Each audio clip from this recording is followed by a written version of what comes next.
Good morning, everyone. So we'll continue the sermon series on the book of Genesis. Actually, this Genesis chapter 10 is probably one of the most underappreciated. I till this preparation, I used to mostly just skim through it, maybe just read it, but not really go into depth. But when I actually was doing the preparation this week, I was actually blown away with the kind of details that are there in this chapter. So I've titled this as the Table of Nations.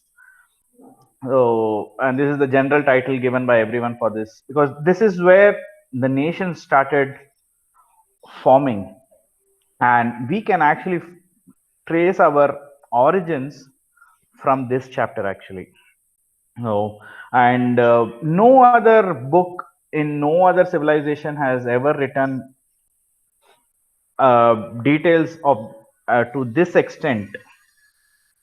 Actually, the thing is, even their origins are part of this particular chapter. So, no other writings actually come even close to detailing the kind of details that we see in Genesis chapter 10. I was just thinking about my family tree. So, my great grandfather he had 8 children. So, my grandfather was fifth among that, and my grandfather had 7 children. So, and you can imagine 8 of them almost having 5, 6, 7, or even more children. And in my father's generation, the numbers reduced. Yeah, you could see average of 2 or somewhere 3. And then I am actually the fourth generation. So, actually, my wife had actually done a rough calculation. So, from the time of my great grandfather, from that one family till my family, which is the fourth generation, the number actually, if we calculate, it is around 600. So that itself is like a mini nation. You have the Vatican City, which is less than 1,000 as a complete nation. So my great grandfather's family roughly comes out around 600, right? And that too, we live in a time where the number of children we bear are generally less. So you can imagine how it would have been in those days after the flood. The earth actually got repopulated very, very quickly. So this table actually, the Genesis chapter 10 is basically the table of nations. It actually lists 70 nations, and that is not an exhaustive list. There would be more. Probably 70 is a perfect number. For some reason, Moses actually chose to give details of only 70. And even in those 70, actually, there are very few names whose further branching has been given. Not many of them have much more details other than their names. So you see, Noah had 3 sons, and they had several sons, and for them several. So this is how the generations kept going. Yeah, many of these names actually are very hard to even pronounce. If some of you are looking to have some unique name for your children, maybe you could just have a look at Genesis chapter 10.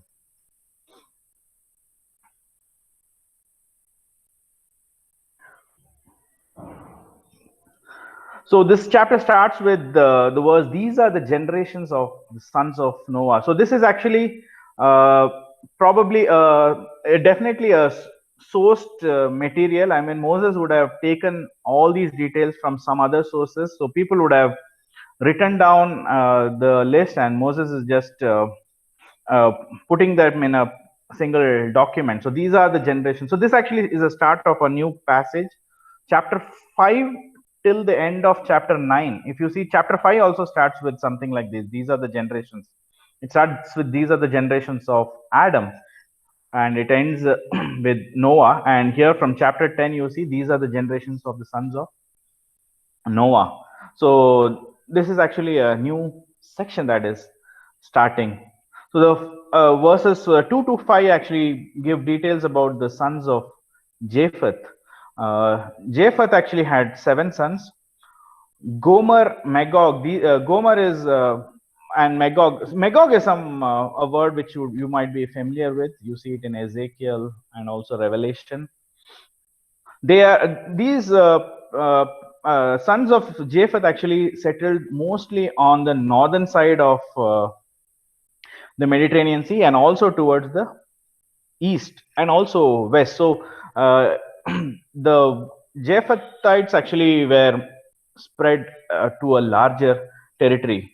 This is in line with the prophecy that Noah had made in Genesis chapter 9. And then you have sons of Gomer and Javan given, right? For in the sons of Javan in verse 4, Tarshish is something you might be familiar with. Yeah, that might ring a bell related to Jonah. And these guys were all coastland people, and they were very good at traveling through the sea and reaching new land. So that is how their land was spread by the sons of Japheth. So if you just look at this map, so you can just remember these three seas: the Mediterranean Sea on the left side, then the Black Sea and the Caspian Sea. So if you remember these three seas where they are, you might find it easier to locate. Even for today's world, you can actually locate many of the countries if you have an idea about where these three seas are. So you have Gomer, who is above the Black Sea, Magog above the Caspian Sea, that is basically today's Russia, and even Meshach is also today's Russia. Gomer is from Ukraine area, and the other sons are Madai, Javan. Madai is actually on the eastern side. If you see, uh, they are actually the Madai is the father of the Medes, right? Medo-Persian rule, you would remember the Medes, father of the Medes, and Javan is the father of Greeks. So you see on top of the Mediterranean Sea here, Javan is the father of Greek. And you have Tubal, Meshesh, and Tyrus. Yeah, Tyrus is basically he's the father of Thrace. Thrace is region you would have come across during in the book of Acts in Paul's second and third missionary journeys. So the route starts from here. Yeah, and not much is given about other people. And Tarshish is in Spain, which is the farthest to the left side, to the western side of Mediterranean Sea, which is, I think, probably it was Spain, and that is where actually and Jonah actually tried to flee when he was asked to go towards the region of Asher. He went towards the region of Tarshish before he was brought back. So today, this is like today's map. So as I was telling, there's the Mediterranean Sea, Black Sea, and the Caspian Sea. So yeah, Spain is in the far right. You can see. I think that mostly scholars say that is where Tarshish probably was. Yeah. So you see these people: Gomer, Magog, Meshach, Togarma. They are all mentioned in Ezekiel 38. It is more of an apocalyptic passage. Wherein you see these people actually teaming up with the Egypt and others in order to attack God's people. So, but we'll not get into the eschatology part here. Yeah, as I was telling, Madai is the father of the Medes. Javan is the father of Greeks. Tyrus is the father of the region of Thrace. And Tarshish, Jonah is not the father. Actually, yeah, I just mentioned Jonah because you know, right? He went to Tarshish. Kittim is the region of Cyprus, actually. Cyprus is somewhere right on the Mediterranean, below Turkey. If you can see, that is the Cyprus. So all these regions were occupied by the sons of Japheth. And as Genesis 9:27, you saw the blessing of Noah on Japheth. Right? They actually got a big territory, and they actually captured most of the territories. And probably our Indian roots also are from Japheth's descendants. And they were, as I said, coastland people who used to travel across the water through the waters and go and reach new places. This is about the sons of Japheth. And then from verse 6 onwards till 20. So for Japheth, you have 14 generations mentioned, or 14 nations. For Ham, there are actually 30 generations, 30, sorry, nations are mentioned. So the sons of Ham were Cush, Egypt, Put, and Canaan. Cush is actually now modern Ethiopia. Egypt, you know, right? Egypt was actually one man, and now it is a big nation. And you have Put. Put is actually modern day Libya. And Canaan, you know, is the land of Israel, Palestine, also some people call it now, right? You saw it in that map. And the sons of Cush is mentioned. And particularly, there's one man who is mentioned. His name is Nimrod, right? He was the founder of the city of Babel, which became Babylon and Assyria, right, where Nineveh was built. And you have the other sons of Ham mentioned. Yeah, one of the most, one more is Casluhim in verse 14, right? That's where from where the Philistines came. Yeah, we know details about Philistines during the, right? Goliath was a Philistine. And you have the sons of Canaan mentioned, right? And if you can notice, Moses did not give much details about the sons of Japheth, but he gives a lot of details about the sons of Ham and Shem. Because Japheth, actually, they were the sons of Japheth went far away from the place where currently Moses was. So Moses was more interested in giving details of those who were in the vicinity and those who mattered to the Israelites during the time where they were in the wilderness. So you see, the sons of Ham is mentioned in details about Canaan, Canaan's sons. These were the people who were occupying the promised land.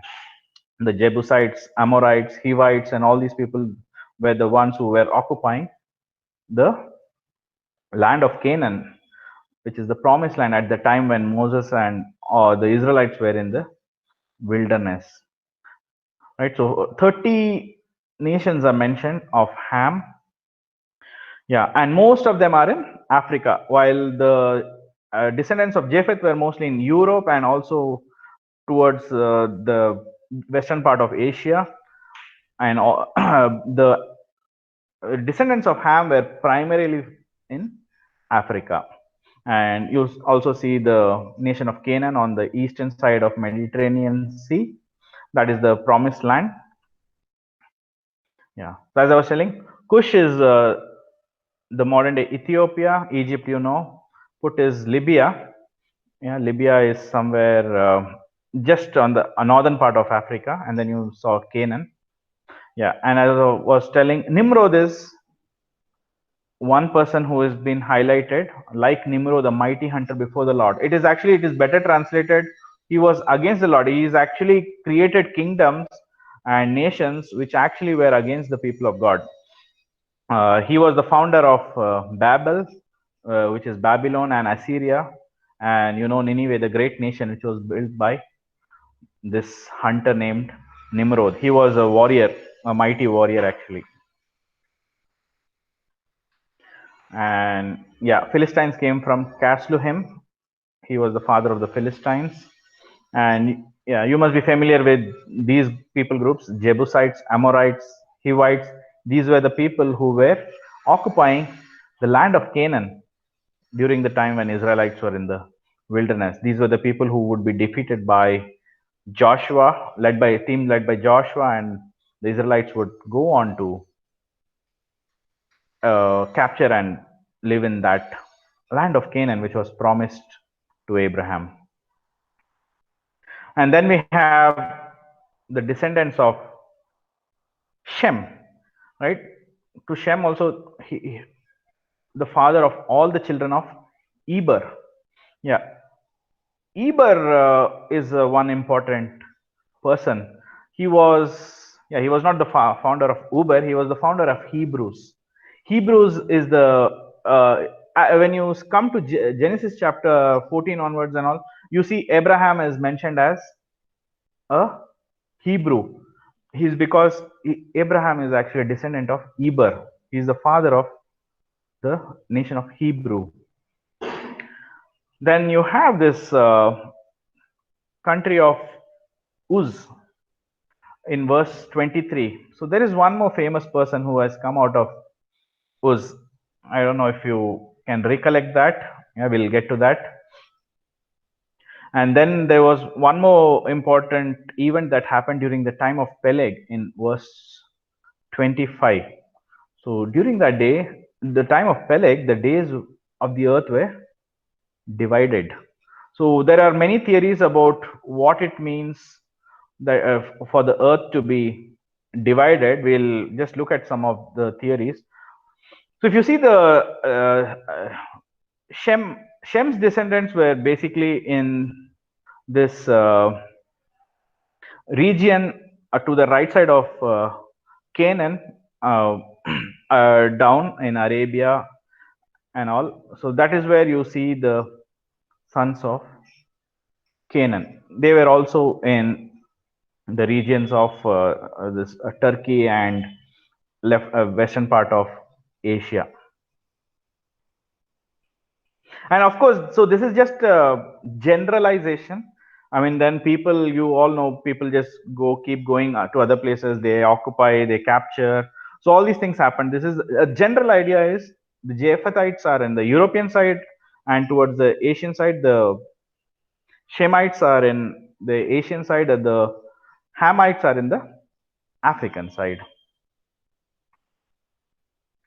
Yeah, as I was telling, Eber was the father of Hebrew. And the famous person from Uz I was referring to was actually Job. Job 1:1 says he was from the land of Uz. Yeah. And another important thing to note is during the days of Peleg, the earth was divided. So, yeah, several theories as I was saying. The first one is the continental drift. So, the continents were all formed during the time of Peleg. This is one of the theories. We actually don't know exactly what it is, but some of these theories are like it could either be a continental drift or it could be a global warming. And because of the global warming, the ice melted and it covered some of the lower level lands, and that's why the land actually got divided. Right, the waters used to divide the land. So that is another theory that the earth was divided. And there's one more theory, like it could be even surveying. The people actually surveyed and splitted the land. Not sure how much it is, but this is also another possible theory. And the most accepted one is that the people got segregated based on languages after the Tower of Babel. They all spread out, and that is what is meant by. So it is the Tower of Babel happened during the time when Peleg was living. That's why. So that is another theory. So yeah, so there are different theories on Earth was divided. Possibly it could be more than one also.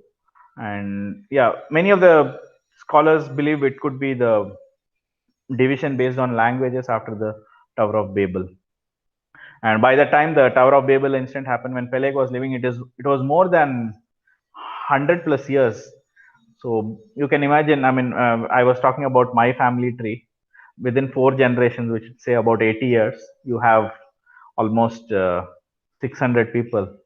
You can imagine at that time, in 100 plus years, with that many children for each, you can imagine nations would have been formed, right? By today, we have 7.6 billion population from 8 people. So the population exploded rapidly, right? And so probably that is when the earth was, that's what was meant by the earth being divided during the days of Peleg. And this, the other sons of Shem and his descendants are mentioned. Yeah, they all cover the region, down that region of Arabia where Iraq, modern day Iraq and all is there. And this closes with verse 32. These are the clans of the sons of Noah. So there's some sort of starting in verse 1 and ending with 32. And but then you have the Tower of Babel, we'll see next week, followed by another set of genealogy which actually traces back till Abraham. So yeah, so just to get a glimpse of how the nations actually spreaded, how the family is all propagated. Yeah.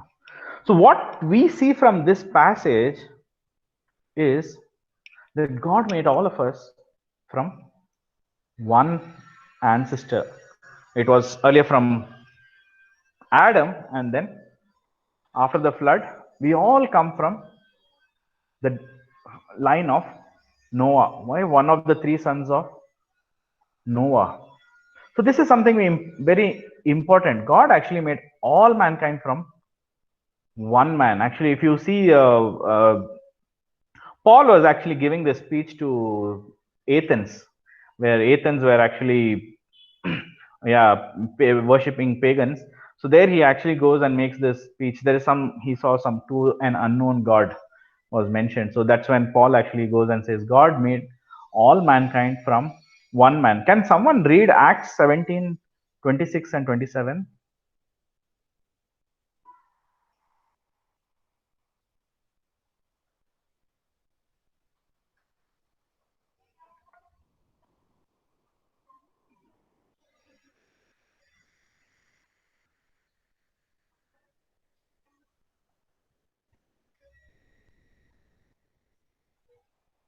Anyone who has taken, just go ahead and read it.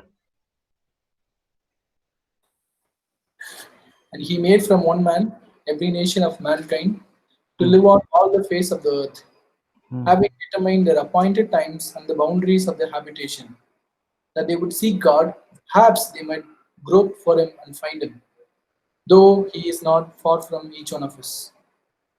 Yeah, thank you, Shakti.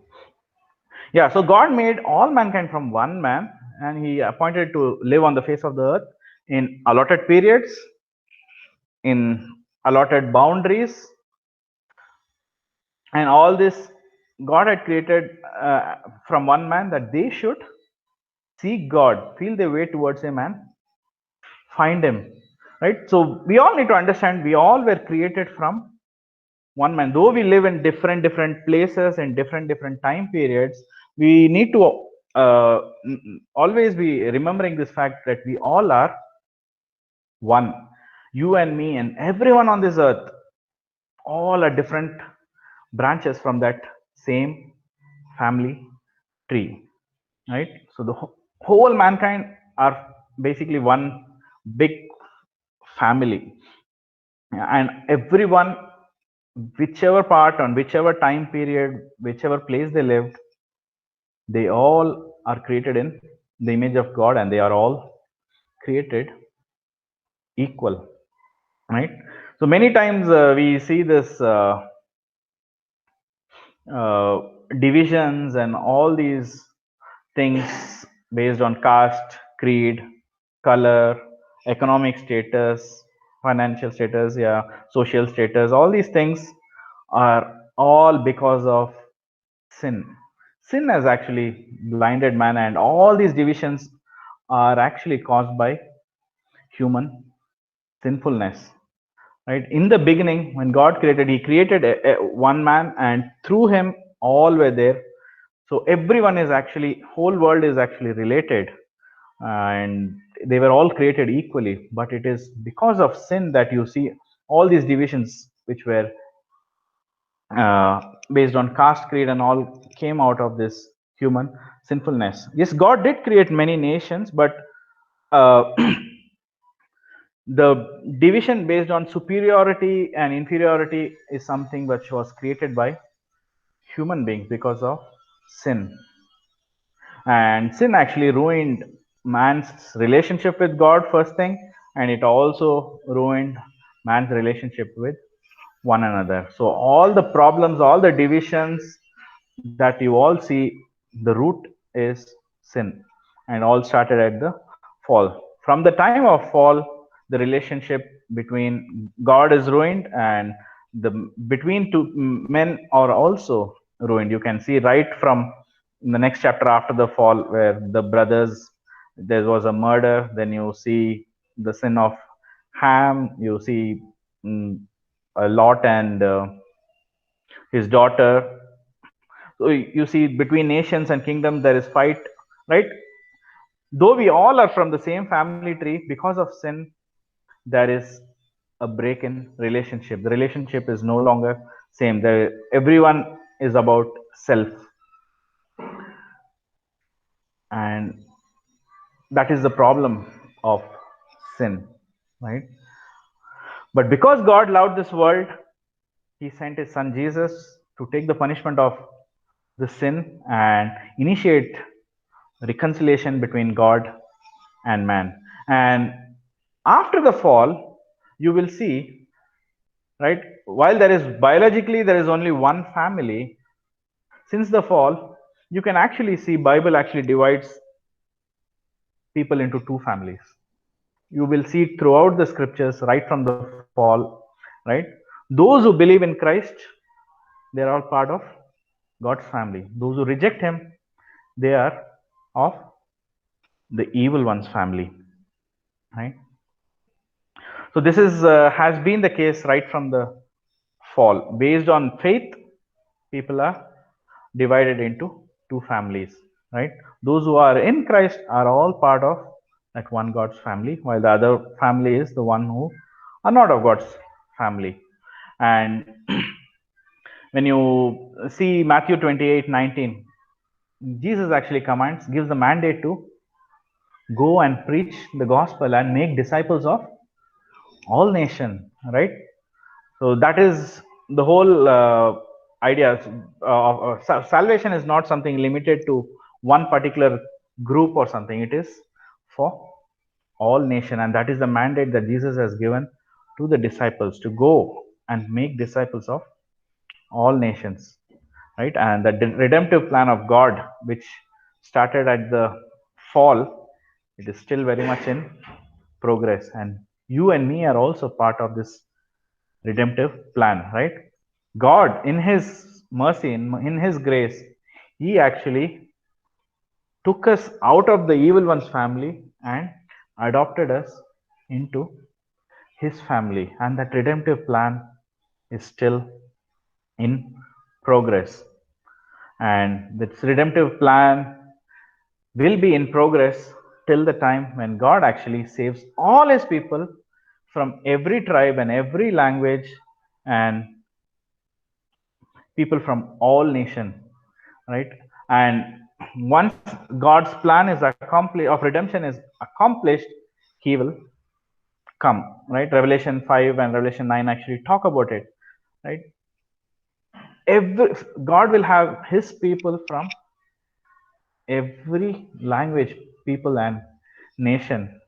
Yeah, you see how it is building. So you had Noah, and from Noah the nations spread, and different tribes, different languages all have come, and God will actually have His people from all these tribes and nations and languages.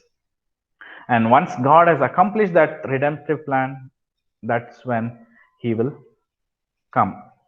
When it will be, will it be done any moment or it will take time? We don't know. But God has revealed this much, that He will gather His people from every corners of the ground, of the earth, and you will see there will be one family which will be from all nations, which is God's family, right? So you see that the nations which are all divided during that, after the sons of Noah, they all are part of one physical family, and from that physical family, God will have His people to make one family, which is God's family. And God has initiated that restoration at the fall, and it will actually culminate, it will end at the time of second coming, and that is yeah, which was when all the people would be, His people would be redeemed and saved. So this chapter 10 is actually having, it gives a full picture of from where we originated, and that it gives an idea that all the people are actually one in the sense. And after, because of the fall, the one is actually divided into two, right? God's family and the evil family. And praise be to God, thanks be to God that He has adopted us into His family from the evil family, and we have been grafted into His family. So our mandate is to go and preach the good news, and we are used by God to accomplish His redemptive plan. We are actually part of His plan. So that should give us encouragement, and we work on this plan with the hope that one day we will all be completely redeemed, and then there will be no more sin, and we will be part of that one big family together with God. Right now we see that the universal church is unseen, right? We call it the invisible church.